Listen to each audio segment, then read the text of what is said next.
Hey there everyone and welcome to Tales and Texts. I'm your host Nisha and welcome to another video. First off, a very happy December. Is it just me or has 2022 just refused to end? I am particularly happy that we are in the last month of this year and the 2023 is upon us. And in order to celebrate the intense happiness that I feel that finally 2022 is coming to a close, I decided to give myself a particular challenge. What I propose to do in this particular challenge is that I will read as many books as I can from my collection of ancient Indian classics. Not only do I have texts which are translated from Sanskrit, but I also have texts that are translated from Prakrit and Pali, so which are two other ancient Indian languages. And so I wanted to read as many of these books as I can for December, and I did start reading on December 1st. So I just wanted to talk to you about some of the books that I'm planning to read, what's on my TBR right now, how many books I think I can get through, versus the idealized goal that I have in mind, and what book I plan to start 2023 with. And that one is brilliant. I think it's one of my best finds for 2022. I think the one extremely amazing and incredible thing that came out of 2022 was me finding this book, and I am so excited to show it to you. So without any further ado, let us dive right into my TBR, which pertain to my ancient Indian classics, Readathon. So first off, let's start with the book that I have started December with, and it is Kshemendra's Samaya Matrika, or The Courtesan's Keeper. First off, just look at how gorgeous this cover is. I am almost through this book and it has been so good. It's hilarious and also just so profound in its truth of, putting a mirror to the face of society. I'm learning so much about the art of, lovemaking and sexual politics and the 80 different types of passion in ancient India, and I just cannot wait to review this book. I have decided that once I finish a particular book, I'm going to quickly review it so that I don't forget what I've read. Now, the next book that I'm planning to read is Muddupalani's Radhika Santawanam, or The Appeasement of Radhika. An erotic narrative poem that explores desire and jealousy, love experienced and love lost. Radhika Santawanam is the most recognized work of the 18th century poet and courtesan Muddupalani. It is a candid and unabashed exploration of the sexual awakening of a girl, of passion aroused and the anguish of separation. Celebrated as a literary masterpiece in Muddupalani's lifetime, Radhika Santawanam was banned by the British in 1910 when it was republished. It feels like it's something in the vein of The Courtesan's Keeper, but something even more scandalous, as the Puritans call it. I'm super excited to read this as well. The next book, collection of poems, which is called Love and the Turning Seasons, which has been edited by Andrew Schelling. Here you go. It covers erotic poetry and specifically divine erotica, that is the erotic poems that are inspired by the divine. You have a collection that spans from 2500 years and includes works originally sung or recited by well-known bards like Kabir, Mirabai, Lal Ded, Vidyapati and Tagore. There are also poems from the Upanishads, other ancient Sanskrit poetry and Punjabi folk lyrics. So the poets have largely emerged from the ranks of the dispossessed, leather workers, refuse collectors, maidservants, women and orphans. Their vision is of a democratic society in which all voices count. Often they faced persecution for speaking candidly or daring to speak of spiritual matters at all. Love and the Turning Seasons does capture the erotica, loss and longing, while also capturing, caste-based experiences really well. And of course, because it's a book of poems, I wanted to expand my poetry horizons as well, because it's been a while and then some since I picked up a book on poetry. Another poetry book that I picked up is The Absent Traveler, Prakrit Love Poems from the Gathasaptasati of Satvahana, Hala. Gathasaptasati is perhaps the oldest extant anthology of poetry from South Asia. containing the earliest examples of secular verse. Reputed to have been compiled by the Satvahana king Hala in the 2nd century CE, it is a celebrated collection of 700 verses in Maharashtri Prakrit, composed in the compact distilled Ghatha form. This anthology has attracted several learned commentaries and a translation of 207 verses from the anthology. Of the 700, only 207 have been provided here. The speakers in these poems are mostly women, and whether young or old, married or single, they touch on the subject of sexuality with frankness, sensitivity, and every once in a while, humor. Okay, now we're going to go into a list of books by Kalidasa. The first book that I have is Kumarasambhavam, or The Origin of the Young God. It celebrates the love story of Shiva and Parvati, whose passionate union results in the birth of their son, the young god Kumara. Beginning with a luminous description of the birth of Parvati, the poem proceeds in perfectly pitched, sensuous detail through her courtship with Shiva until the night of their wedding. It plays out their tale on the immense scale of supreme divinity, wherein the gods are viewed both as lovers and as cosmic principles. The next one that I have is again of Kalidasa, which is Ritusamharam, which is a gathering of the seasons. So the Ritusamharam is basically, again, a collection of poems that, or rather, it's not exactly separate poems, it's a single poem written by Kalidasa, which celebrates the various seasons in India. Another book by Kalidasa that I have, I think this is the last book that I have of his, is Meghadutam, the Cloud Messenger. Now, this book is basically where a yaksha is separated from his wife, and because he's being punished, and so he sends a cloud out to remind his beloved that he still loves her and that he's pining for her, and although they are separated by space and time, and they're separated because of this punishment, because of this curse, he will always love her and he will find his way back to her. And the cloud, as it carries this heartfelt message, heavy message, it sees all these beautiful expressions of love from human, non-human, elemental perspectives. And by the time the cloud reaches the yaksha's consort, it is filled with this new understanding of the profundity of love. And that's what Meghadutam, the Cloud Messenger, is about. The next book, Sakuntala by Romila Thapar. Now, Shakuntala's text is something that I have already read in the Mahabharata, the critical edition, volume 1. I wanted to read Romila Thapar's version of Shakuntala as well, because Romila Thapar is a very celebrated author, historian. Not only am I looking forward to reading the actual translation of Shakuntala, but I am very much interested in reading the essays and other critical texts that Romila Thapar has included in this book. Another book that I have, which isn't technically an ancient Indian text of its in its entirety, but it's sort of like a commentary on a very important epic, which is the Ramayana. And this is the Many Ramayanas, edited by Paula Richmond. Here you go. Many Ramayanas, the diversity of the narrative tradition in South Asia, basically looks at the narrative of the Ramayana from different South Asian countries' perspective. Many Ramayanas actually collate some of these diverse narratives of the Ramayana to give us a perspective of what the Ramayana was actually like from different South Asian countries, from different South Asian communities. And that should give us a really good picture of the overall narrative of the Ramayana. Moving on. The next book that I have is Subhashitavali, an anthology of comic, erotic and other verse. Subhashita verse is a popular feature of Sanskrit literature. Composed in isolation or as part of a larger work, it is essentially a miniature poem which encapsulates a complete thought, mood or image in a single stanza. These verse epigrams have a wide range of themes.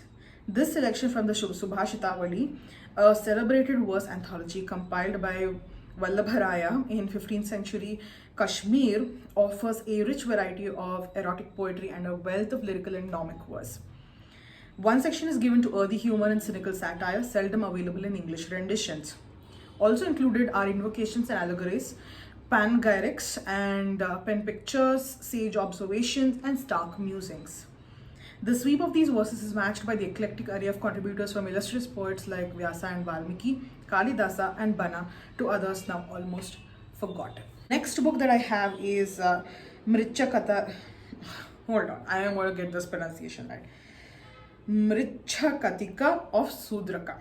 The Mrichchhakatika. Okay, you know what? I want to apologize for my really poor Sanskrit pronunciations. I'm sure many of you can pronounce these words better than me, and I apologize in advance. Don't be mean in the comments. Okay. This book by Sudraka is considered to be a Shakespearean play of epic proportions in Sanskrit. Or I could say Shakespeare was England's Sudraka, because obviously this was written much earlier. It is one of the most significant Sanskrit dramas for more than a few reasons. Set in the ancient city of Ujjaini, it is rife with romance, comedy, intrigue, and political subplot dealing with the overthrowing of the city's despotic ruler by a shepherd, and is notably among extant Sanskrit dramas for its focus on a fictional scenario rather than one on a classic tale or legend. So very interesting. So this, you could say, is purely fiction, which is really interesting because a lot of ancient Sanskrit, Pali, Prakrit, and other ancient Indian literature does derive a lot from folk tales, from epics, and from other legends, and other cultural experiences. But this seems to be a very original play. It departs from the traditions enumerated in the Natya Shastra that specify that drama should focus on the lives of the nobility and instead incorporate a large number of middle and lower class or lower caste characters who speak a wide range of Prakrit dialects. So, okay, this is very interesting. Okay, I think this has definitely made its way to the top of my list. Right now, perhaps after I finish Samaya Matrika, I will take up the Mrichchhakatika of Sudraka. The final book in my list for December month, Ancient Indian Classics Readathon, is The Life of Harishchandra by Raghavanka. This is pretty massive. I don't know how I will be able to finish this within the month of December because I am a slow reader. But you know what, let's take it as it comes. This book on one side has the Kannada translation of the story, and on the other side has the English translation of the story, which is really exciting because I speak Kannada at home. No offense to English because it's a good language, but Indian languages just have more flavor, just like our food. Before we end, I wanted to talk about a book that I want to start 2023 with. A book that I feel is one of the best finds of 2022. That book is Sudhir Kakar's Shamans, Mystics and Doctors, a psychological inquiry into India and its healing traditions. So the reason I really like this book is because I'm someone who enjoys learning about indigenous spiritual traditions, indigenous magical belief systems, mainstream religion and also non-mainstream religion, and just the entire gamut that is covered under the scope of spirituality. And often when we talk of things like shamanism and healing practices, we talk of, say, the indigenous tribes of Turtle Island, which is currently North America, or the indigenous tribes of South America, or the indigenous tribes of Korea, places like Kazakhstan, or Mongolia, which have shamans and healing practitioners there. We very seldom talk of, especially from an Indian context, we don't talk enough about the healing traditions in India, especially in a very positive perspective. Growing up too, when I would hear of Indian shamans, although the word technically isn't right here, but I'm just going to use it because Sudhir Kakar has used the term shamans over here. Shamans and mystics, when I would consider them, it would always be from a negative light because I was always told that they were quacks. They were people who were only there to swindle innocent people's money. They would abuse people's mental illness. And in this book, Sudhir Kakar basically looks from an unbiased perspective. If there is anything really truly helpful and something worth paying attention to in these Indian indigenous shamanistic and mystical practices. So let me just read the back cover. This major work of cultural interpretation provides a fascinating account of the many ways in which India's healing traditions deal with emotional disorder. Drawing on intensive fieldwork and his own psychoanalytic training and experience, Sudhir Kakar takes the reader on a journey through the healing temples, consultation rooms, Veds, meeting with shamans, tantrics, and gurus of mystical cults. With a new prologue by this author, this Oxford Indian Perennials edition bears testimony to the book's enduring significance since it was first published in 1982. Sudhir Kakar is a well-known psychoanalyst, novelist, and researcher in the fields of cultural psychology and the psychology of religion. A leading critical thinker, he is the recipient of the Order of Merit of the Federal Republic of Germany, the country's highest civilian award. So Sudhir Kakar definitely comes with a great pedigree to his name, and this book is based on intensive field work, and there are tons of notes over here. And I'm particularly interested, I'm really excited to read this book because all the reviews that I found online spoke of how Kakar uses a Freudian approach. So he leans more towards Freud than other psychoanalysts. He compares treatment of mental illness and other emotional disorders from a Freudian perspective to these indigenous mystical and healing practices. And instead of foo-fooing these shamanistic and mystical practices, he takes a very serious look at do they really have a positive impact? And it turns out that they do. And he explores in this book why going in for these kinds of treatments, these indigenous healing treatments, these indigenous mystical treatments, is on par with seeking psychiatric help or counseling from the more science-based medical field. And just the psychology of why shamanistic practices and mystical traditions and healers, how they work and why. And I think that's a really important thing to consider because, in India, especially when we consider, the magical element, we tend to ignore it. We tend to kind of dissociate ourselves from it, distance ourselves from it. And I think that's a sad thing because we have a very, very rich healing tradition. We have a very rich magical tradition. And these magical arts, these magical crafts weren't always considered bad or negative. They were considered empowering. They were considered helpful. They were considered as, ancestral work passed on to people who were wise enough to lead the rest of the community. We can use our ancient practices to supplement the